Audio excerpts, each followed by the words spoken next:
Hello beautiful people, and welcome back again to my YouTube channel. How are you all doing today? Hope cool. Guys, so it don't they happen again? No, waiting they happen. See, I don't tell una say now only Queen Naomi shilekunola na him love Queen Ooni of Ife genuinely.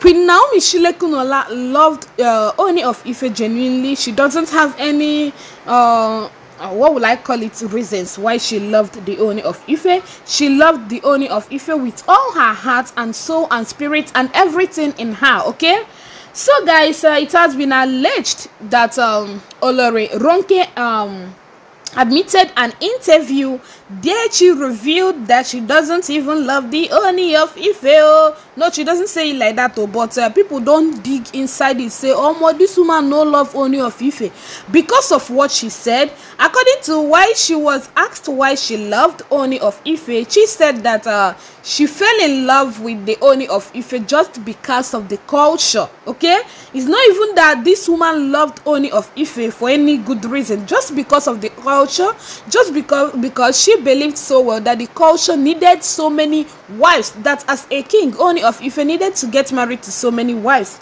That's the reason why she fell in love with the Ooni of Ife. She didn't just love Ooni of Ife for loving sake, no. So in the absence of the culture, Olori Ronke is ready to move away. Okay, she just loved the Ooni of Ife because of the culture. Okay, so guys, I'm going to be bringing to your doorstep everything she was asked in the interview. Okay, so let it not be that it is me that is saying it. You see, Queen Naomi, she remains irreparable, irreplaceable. Don't mind me. Nobody can replace her in that palace. So Olori Ronke was asked how her background, how her childhood was, why she was small. So she said that she had a very privileged background as one of the children of Prince Adebolu Ademiluyi. Okay, so that she has 3 brothers and she's the only girl. That she was born in London, precisely Paddington hospitals, where the royals in the UK were born.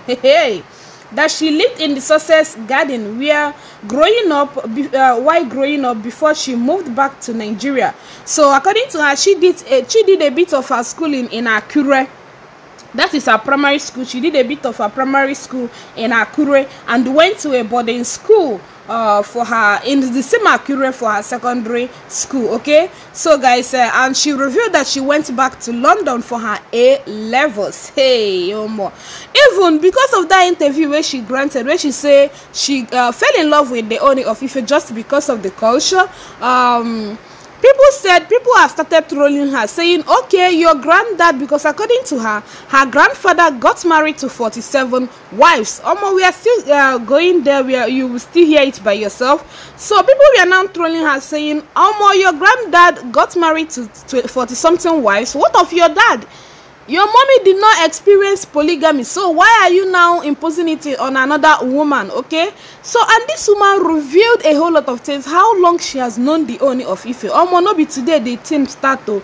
You see all of them, they join hands together, pursue Queen Naomi leave the palace of Ife kingdom. Because okay, look at this one now. She has revealed that because of the culture that allows them to get married to so many wives, that was the reason why she fell in love with the Ooni of Ife. So maybe coming closer to Ooni of Ife, she was just looking at Queen Naomi. Very soon I'm going to throw you in this palace. You say now only you then go marry inside this palace. Hey, don't mind me. So she was asked, how did you marry the Kabiyesi and what is the attraction? Can you hear it now? How did you marry the Kabiyesi and what is the attraction? And she said, I can tell you I fell in love with him because of our culture, for the upliftment of our culture. So now culture no dey die. Yeah, culture no go die at all. I no even pray say may our cultures die. I beg, make them bring it back, because as it is for Nigeria now, culture don't dey die, but we don't pray it goes into extinction. So but in the absence of culture, Olori Ronke will not be in the palace of Ife kingdom. Anyway, she has said her reason why she loved the Ooni of Ife because of the culture, to help him and uplift the culture of Ife kingdom. Anyway, she has a good reason for that anyway. So She was asked, in a royal setting in Africa, king usually has many. Okay, according to her, they were asking her, in a royal setting in Africa, king usually has many wives, and Kabiyesi exercised this recently by marrying you and 5 other wives. How do you cope with the other Oloris? Okay, so she said, first and foremost, I must say polygamy is a part of the African culture. If you look at all the Oonis, from the Ooni Oduduwa, they all had many wives. Even my great-grandfather, Ooni Ademluyi, had 47 wives. It comes with the throne, and it is part of the throne. Polygamy is an African culture and part of the throne of Ile-Ife kingdom. My husband's predecessor, Ooni Olubuse, had 11 wives. That's the culture. Okay, so she was asked, what's the usual life in a palace for an Olori? So you know, people people always want to know the duty of the Oloris in the palace, since Ooni of Ife is getting many wives, and it has been revealed that the throne wanted so many wives. People will now be asking, all these wives that he's getting married to, what is their duty in the palace of Ile-Ife kingdom? Okay, and you know, Ooni, they marry women from also, in fact, from higher timber and caliber. Okay, so the man, they wash him eye for water before him they pick any woman. So according to her, when she was asked the duty of an Olori in the palace, she said, my great-grandfather was Ooni Ajegun Ademiluyi. He was the 48th Ooni of Ife. So I've always been used to royalty, and I'm a blue blood. I have always known everything about the palace and royalty. Now that I'm married to the 51st Ooni of Ife, for me, it is just normal because it is something I've always been used to. Waking up with duties, doing my work as well, doing my cultural duties, bringing everything together is just something I do effortlessly. Because I've been used to it from a tender age, when His Majesty ascended the throne in 2015, I had that opportunity to be a part of the whole thing. No more, it don't tell where she know the Ooni of Ife. So I'm a kind of grown with him, and he is being someone like a mentor. He mentors me a lot. So this particular answer from her came with a lot of trolls on where I saw it on Instagram. People were trolling her saying, Omo, they asked you the duty of an Olori in the palace, and you went straight ahead to tell us how long you have known the Ooni of Ife and him being your mentor. What is it like to be an Olori in the palace? What are your duties? What do you normally do? But anyway, there were places she pointed out about her duty and culture or something like that. So I think she touched it a little bit. Okay, so she was further asked, how did you adjust to life in Ile-Ife compared to the city life in Lagos? Did you miss anything? Why would she miss anything when she don't snatch another woman husband there in palace? She not gonna miss anything, I beg. So according to her, to be honest, I don't really miss anything. What do I tell her? She not gonna miss anything because I don't like the traffic in Lagos. We all know how hectic it can be. Yeah, Lagos can be. Exactly, traffic for Lagos. Apart from traffic, Lagos dey sweet oh, but you see that traffic of a thing, you staying inside a bus or a car or anything, for more than 1 hour, 2 hours, your nyash go here way.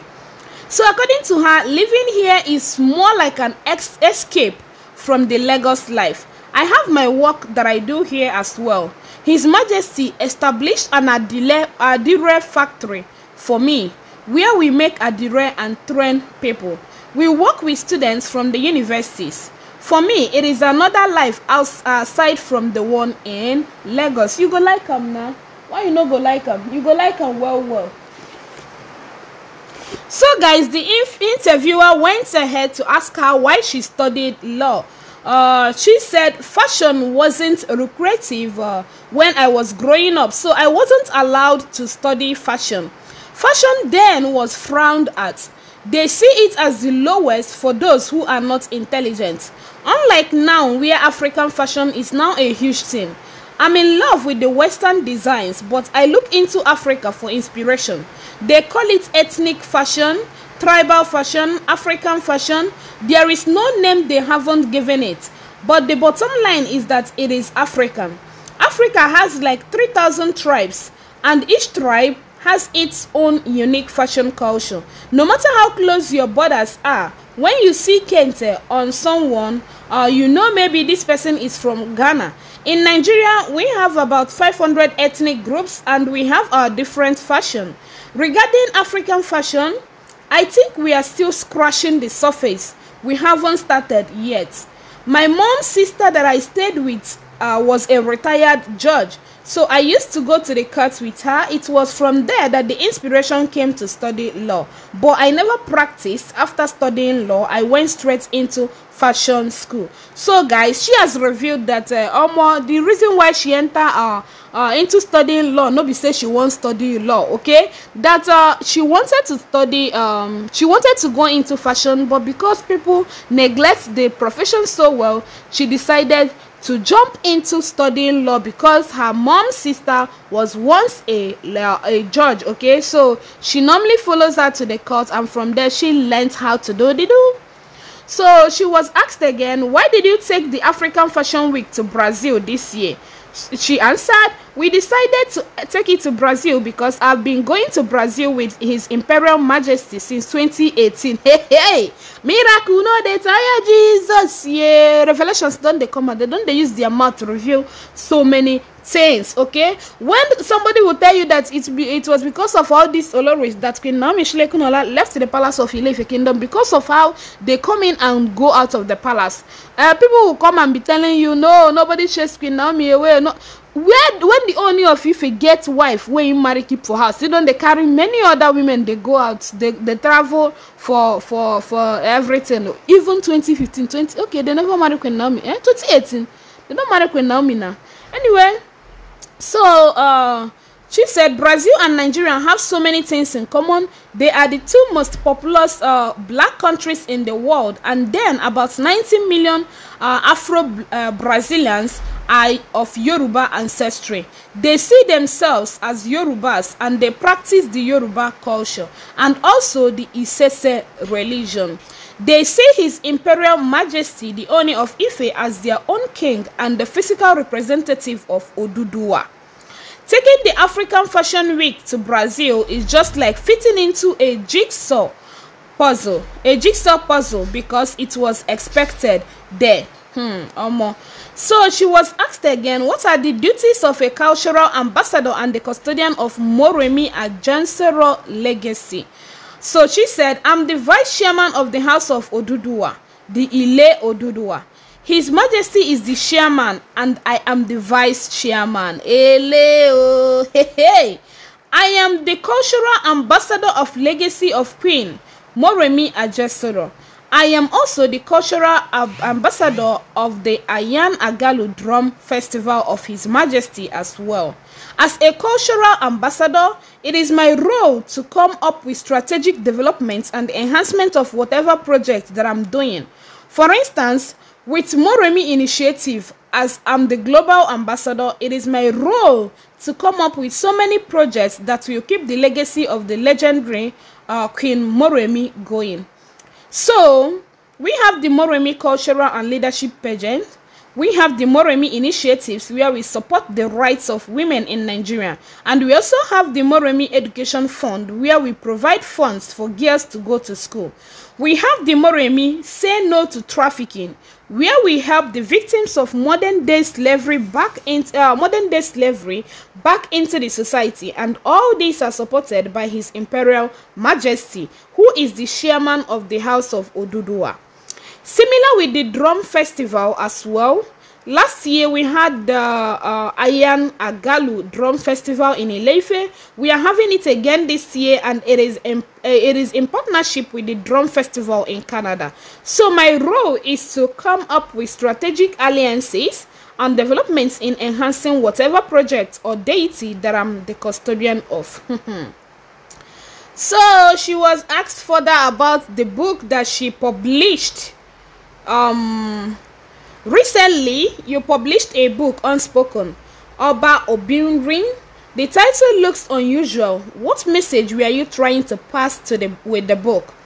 So she said, I got deeply rooted into culture in 2015 when His Majesty ascended the throne of his forefathers as the Ooni of Ife. He carried me along and exposed me to a lot of cultural things that I didn't know before. It was while I was doing my research as the cultural ambassador of the Queen Moremi that I came across the story of the female Ooni of Ife, Oni Luwo. Then I asked His Majesty if Oni Luwo was the only female king among the Yorubas, and he said there were other female kings in other towns as well. So I started my research and I found out that we had so many Yoruba female kings, contrary to what they put on out there about the female kings, that female cannot become king in Yoruba land. It was based on that information that I decided to write the book and call it Unspoken, because while I was doing my research, a lot of people did not know that we had women who had reigned as kings in Yoruba land. That's why I gave it the title, because that wasn't spoken about in history. It was also to be used as a reference point for young girls and women of nowadays who want to go into leadership, so they can see what the ancient women of old did with leadership and also being wives and mothers. So if you're a woman, a wife, or a mother, nothing should stop you in whatever role you want to play in politics, private or public sector. The book is just a guidance and an inspiration. So through that her book, she's encouraging women to look into being an Ooni, in Yoruba land. Okay, so she was asked, you are in the creative industry, what do you think the government can do to improve the industry? In fact, so many questions came up here. Okay, here, this one will be very interesting. There is a change in your dressing as a queen. Are there some clothes you are forbidden to wear? So she said, my position comes with my appearance as the wife of a king. You can be called at any time to do anything. So you must keep up that appearance because you are representing your husband wherever you are. If you are dressed in jeans or not dressed in a proper way, it would have an adverse effect. People will start talking. People would feel that being a princess, I'm supposed to know better. Okay. Let me look for other ones that are related to the throne, because this video is getting quite long. Anyway guys, none of the questions was related to the throne. Again, I'm going to be dropping it here. Let me know your opinions about the interview under the comment section, and I'll see you all in my next video. For now, bye, thank you, and God bless you. In case if you haven't subscribed, please do so now and give this video a massive thumbs up. Share to your family and friends as well. Bye bye.